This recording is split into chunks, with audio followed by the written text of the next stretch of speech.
दोस्तों, कैसे हैं आप सारे लोग। आशा करते हैं कि परम ब्रह्म की कृपा से आप सारे लोग जो जिस भी परिस्थिति में हैं वो अपने अपने कर्तव्य को अपने अपने सतता के साथ, सच्चाई के साथ, प्यार के साथ निर्वाह कर रहे हैं जितना हो सकता है।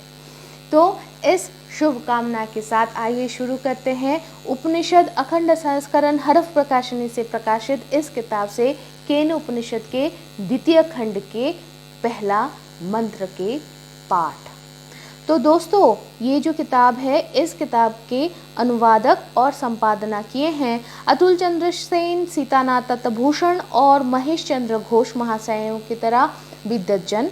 और आज हम जो केन उपनिषद पढ़ेंगे, केन उपनिषद बाकी सारे उपनिषद के पाठ जैसे हम शुरू करते हैं शांति पाठ से, इसकी भी पाठ हम लोग शुरू करेंगे शांति पाठ से ही।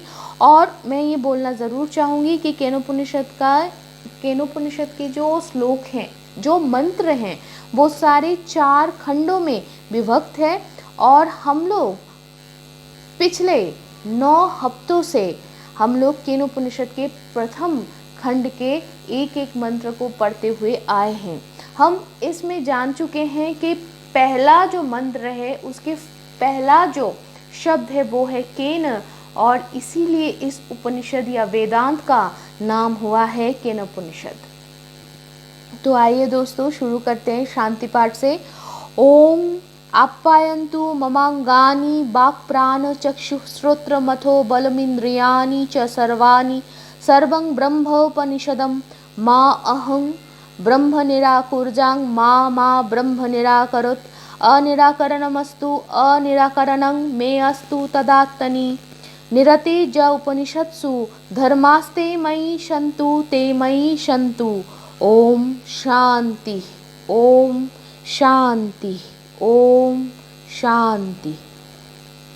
ये जो शांति पाठ है, इस शांति पाठ से हम परम ब्रह्म के पास ये निवेदन करते हैं कि ये जो शरीर है, इनके जो सारे ज्ञानेंद्रिय और कर्मेंद्रिय हैं, सारे परिपुष्ट हो और उनके साथ जो हम जुड़े हुए हैं वो बोध हम में सर्वदा जाज्वल्यमान रहे।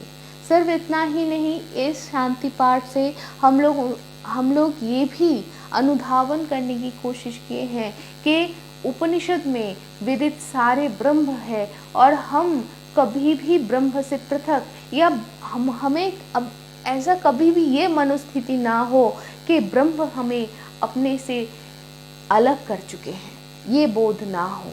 और उनकी ही कृपा हम मांग रहे हैं ताकि उपनिषद में जो भी धर्म बोला गया है वो सारे हम में वो प्रकाशित हो। इसका अर्थ ये है सारे कर्म के माध्यम से हम में ही वो प्रकाशित हो। इसका अर्थ ये है कि हम जो भी करें वो ही हमारे ब्रह्म की तरफ गमन का जो साधना है उस साधना का साधन हो। और ये भी हम प्रार्थना किए हैं कि हमारे जितने सारे विघ्न बाधाएं हैं, वो चाहे आध्यात्मिक हो, आदि दैविक हो या आदि भौतिक हो, उनकी कृपा से वो सारे शांत हो जाए।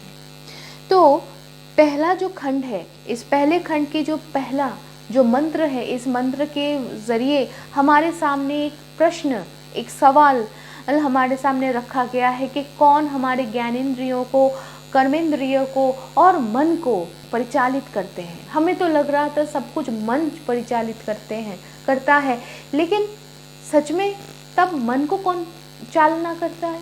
कौन उसको वो बोलता है कि भाई तुम ये करो, तुम ये सोचो, तुम वो बोलो, है ना? कौन कहता है ये?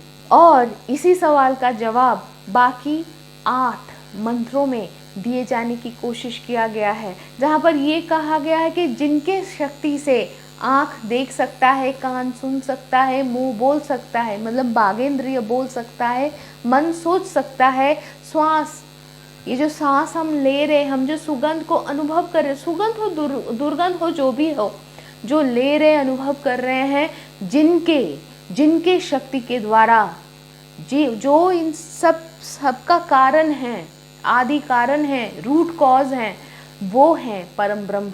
लेकिन इन परम ब्रह्म को ना ही आँखों से, कानों से, ना ही घ्राण से और ना ही वचन से, ना हम अनुभव कर सकते हैं, ना हम उसको व्याख्या कर सकते हैं, ना हम मन से सोच सकते हैं, क्योंकि प्रभु तो वाक्य और मन के अतीत हैं। और इनको छोड़ के जिस कारण के लिए ये सारे हैं, जिस कारण के लिए हम आंखों से जो देखते हैं उसको हम समझ सकते हैं, हम जो सुन रहे हैं उसको हम समझ सकते हैं, वो जो तथ्य है उसको हम विश्लेषित कर सकते हैं, वो है परम ब्रह्म। इसके व्यतीत अगर कोई भी आके ये पकड़ा दे कि भाई ये सारे ब्रह्म है, तो वो सही नहीं है। तो आप पूछोगे कि आप जो तब से बार बार बोल रहे हो, ईंट काट पत्थर, मैं तुम शत्रु मित्र सारे ब्रह्म है, तब तो ये गलत हो गया।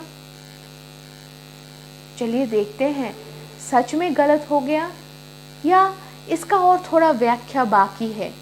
तो इस व्याख्या के लिए हमें आगे बढ़ना पड़ेगा, हमें चलना पड़ेगा द्वितीय खंड के पहले मंत्र की तरफ। तो आइए शुरू करते हैं द्वितीय खंड के पहला मंत्र और केनोपनिषद के 10वां मंत्र। यदि मन्नसे सुवेदेति दभ्रमे बापि नूनं त्वं विद्धु ब्रह्मण रूपम जदस्य देवेश्यथ नु मीमांसमेव ते मन्ये विदितम। इसका अर्थ क्या है?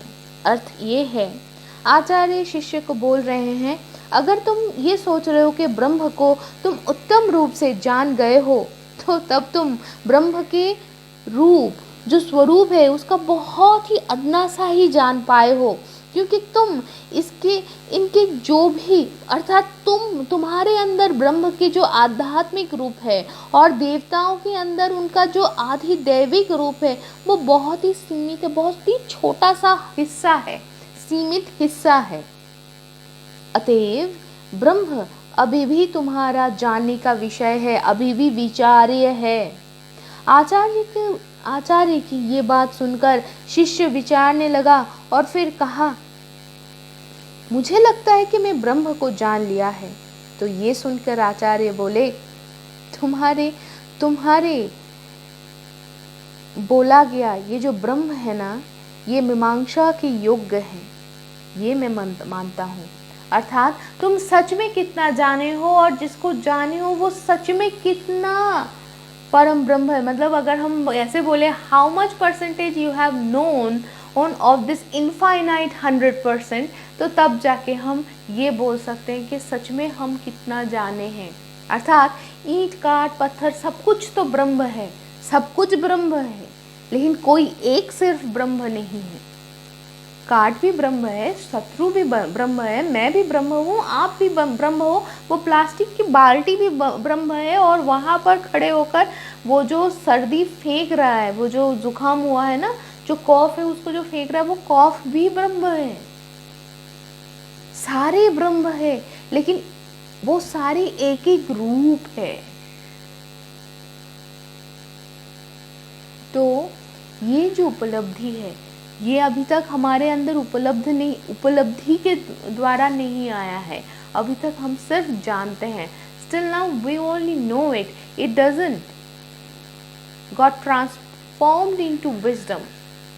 तो इसके लिए हमें प्रार्थना करना है परम ब्रह्म की तरफ पास, तो क्योंकि उनकी इच्छा से ही हो सकता है ना।